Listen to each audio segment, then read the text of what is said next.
Want to talk to you about the Veep stakes. Your name is continually thrown out as being on the short list potentially, that this trip may be part of an audition. The New York Times had a lengthy piece where they talk about your transformation, they say, from somebody who was not supportive of President Trump to somebody who is full-throatedly supportive of him. They say you called him a whack job at one point, and they add this. In August 2015, she told a New York radio station that he was insulting to women and that his candidacy would hurt the party's efforts to attract female voters. According to her former friends, they continue, she thought Mr. Trump was too awful and ridiculous to be taken seriously. Her revisionism still shocks those who have known her the longest and who remember the disdain she expressed for Mr. Trump back then. So the question is when, more importantly, why did you change your mind about President Trump? Well, Shannon, it's a disgrace that you would quote the New York Times with nameless, faceless, but they're quoting your sources. Friends, so I'm giving you a chance to respond to Shannon, that. Shannon, they're not quoting my friends. Those names are not included because they are false smears. I was attacked. To be fair, there are a number of names of people. Just to be fair, there are a number of names of people who are quoted in the article. Yeah, how dare you use her own words against her? Maybe she said them, but she didn't mean them. This, ladies and gentlemen, is called deflection, and MAGA Republicans are experts at it. This is MAGA Republican and Donald Trump loyalist Elise Stefanik losing her cool with a Fox News host, of all people, on Sunday as she was faced with pushback on her own past comments regarding the former president of the United States. Like most MAGA Republicans, when faced with their own hypocrisy, she swiftly retreated into a cocoon of self-denial, opting to, of course, attack the source rather than the substance of what that source was discussing. Fox host Shannon Brean brought up a New York Times article which quoted several of the lawmaker's former friends who spoke on her drastic transformation into a Trump loyalist. Transformation is one way of putting it. I would say descent into cult follower. Well, Shannon, it's a disgrace that you would quote the New York Times with nameless, faceless, but they're quoting your sources. Friends, so I'm giving you a chance to respond to that. Shannon, they're not quoting my friends. Those names are not included because they are false smears. I was attacked. To be fair, there are a number of names of people. Just to be fair, there are a number of names of people who are quoted in the article. Shannon, let me correct read it for themselves. This is a false smear. And let me tell you a fact, Shannon. In 2016, I was attacked as the only elected Republican from the Northeast who voted for President Trump. Democrats spent hundreds of thousands of dollars attacking me for that fact. So to say that I didn't support him is just false. I have been proud to be one of the strongest supporters going back to when he ran for 2016, which was when it was my first reelection to the House. I have strongly supported him. He is going to be the next president of the United States. The American people know that. My constituents know that. And I'm proud to be one of his strongest allies in Congress. I have always put my district first, New York 21 first, and America first. And this is an opportunity for us to stop the failures of Joe Biden and elect a president who led to a booming economy, a strong national security. But my record speaks for itself, Shannon.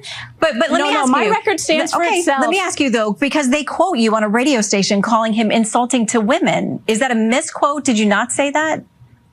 I said the statement that the Democrats leaked out in 2016, that was insulting. However, Shannon, I stood by and supported him, and I strongly support him. And he has done so much to promote women in senior positions, as well as promote women's economic opportunity that we experienced out of the 4 years of his administration. So I've been proud to support him. It's a disgrace that you would take a New York Times article and just read negative quotes when the reality was I was the only Republican elected woman from the Northeast who voted for him in 2016, who has strongly supported him, and I'm proud to be one of his strongest allies today. Okay.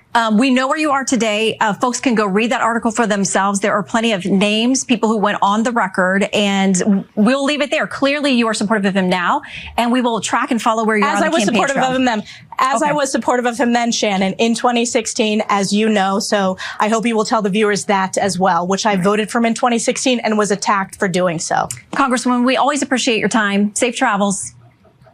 Thanks. In a 2015 quote referenced in the article from Elise Stefanik, she had described Trump as insulting to women and went on to say he would hurt the Republican Party's image amongst over half of the US population. And the thing is, she's actually right on this matter, despite the fact that she denies it now, because if you were to look at every election in which women's reproductive freedom was on the ballot since 2016, Trump has cost Republicans every single election. He has been bad for the Republican Party, but of course, when you're a part of a cult, you don't see the bad stuff happening outside. But he has an uncontrollable narcissism and rage about him when he feels insulted. And it's appealing to the base to say, we love it. He's a counterpuncher.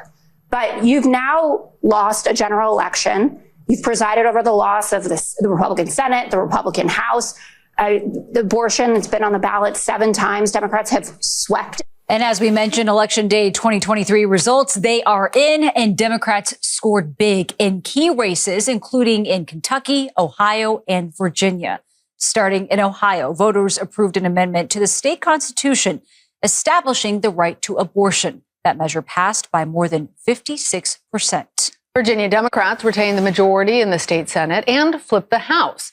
This gives Democrats a stronger push against Republican Governor Glenn Youngkin and his agenda. And in Kentucky, Democratic Governor Andy Beshear was reelected to a second term. He defeated the state's sitting Attorney General Daniel Cameron, who was backed by former President Trump. Kentucky made a choice.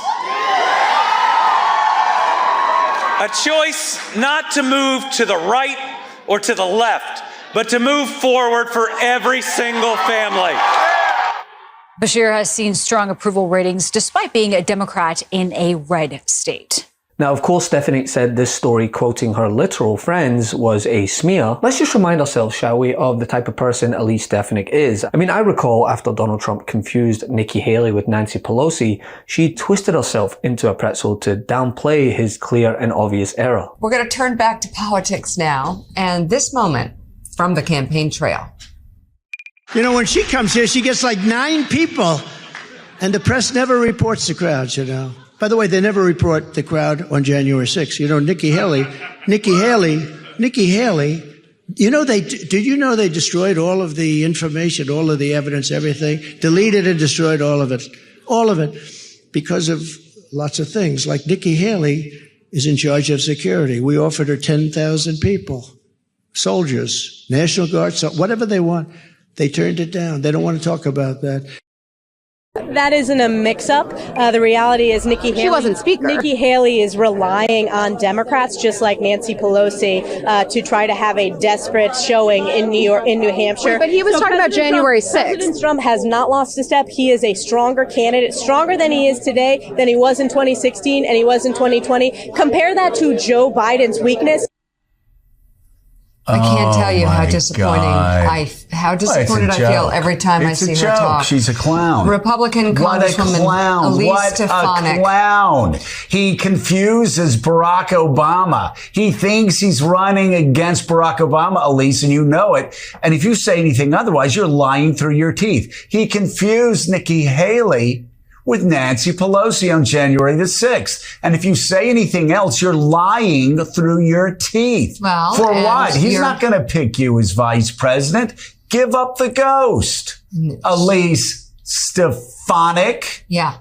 And the thing is, this is what comes with being a loyalist to Donald Trump. You have to simply forgo any integrity that you may have once had and deny any existence of how you felt or thought in the past if it contradicts what Donald Trump wants you to think and believe these days. There is no difference of opinion, no past grudges that can come up. You just have to deny, and deflect. Because as we know, with any mafia boss, he demands loyalty, which means you cannot contradict anything that he stands for, even if you have blatantly said this in the past. Hence, as you see in interviews with the likes of Tim Scott and Marco Rubio, you most certainly can't say that you will abide by the results of a fair and free election if Donald Trump is to come out on the losing side. Now, if he wins, oh yeah, it's all fine and dandy. But when asked point blank if they'd admit defeat in November if Trump was to lose and support the results, they refused to answer and again deployed those same deflection tactics, all of which have become second nature for those terrified of losing a seat at the table. Senator, will you commit to accepting the election results of 2024? Bottom line. Well, at the end of the day, the 47th president of the United States will be President Donald Trump, and I'm excited to get back to low inflation, low unemployment. Wait, Senator, yes or no? Yes or no? Will you accept the election results of 2024 no matter who wins? That is my statement. But is it just yes or no? Will you accept the election results of 2024? I I look forward to President Trump being the 47th president. Kristen, you could ask him multiple times. Senator, just a yes or no answer. So the American people will make the decision. But I don't hear you committing for President Trump. That's clear. I don't hear you committing to the election results. Here's the challenge. Will you commit to accepting the election results? Will you accept the election results of 2024, no matter what happens, Senator? No matter what happens? No, if it's an unfair election, I think it's going to be contested by either side. Senator, no matter who wins. I think you're asking the wrong person. The Democrats are the ones that have opposed every Republican victory since 2000. Every single one. It's Hillary Clinton. No Democrat has refused to concede. Hillary Clinton conceded. Senator, will you accept the election results? Hillary Clinton said the election was stolen from her and that Trump was illegitimate. Kamala Harris agreed. Senator, we have Democrats now. Senator, she conceded the election. She said that Trump was illegitimate. She said that the election had been stolen. Kamala Harris agreed. By the way, there are Democrats serving in Congress today who in 2004 voted not to certify the Ohio electors because they said those machines had been tampered with. And you have Democrats now saying they won't certify 2024 because Trump is an insurrectionist and ineligible to hold office. So you need to ask them. I think have you ever asked a Democrat this question on your show? I bet you've never asked a Democrat that question. Senator, you voted to certify the 2020 election, and here is what you said on that day that you voted to certify the 2020 election. Yeah. Democracy is held together by people's confidence in the election and their willingness to abide by its results. So by your own definition, are Donald Trump's claims undermining Americans' confidence in democracy, given that he has not conceded the last election, and he just said in recent days twice that he won Minnesota, Senator?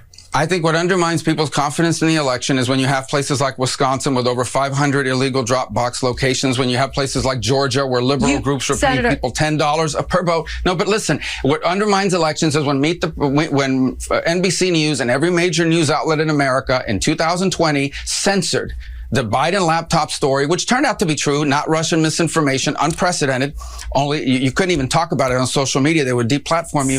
People look at all this. They look at what happened in Arizona, 200,000 ballots that had the signatures didn't match. People will lose confidence, and it opens the door to this. I have to jump in here, Senator. You voted to certify the election, and because at that stage in the process, you have no options. Senator, you voted to certify the election. Nothing has been censored on this program. I mean, of course, it's pathetic. It's unbecoming of those elected to uphold the integrity of the office, but it is also very typical of the modern day Republican Party. Love this video? Make sure you stay up to date on the latest breaking news and all things Meidas by signing up to the MeidasTouch newsletter at MeidasTouch.com/newsletter.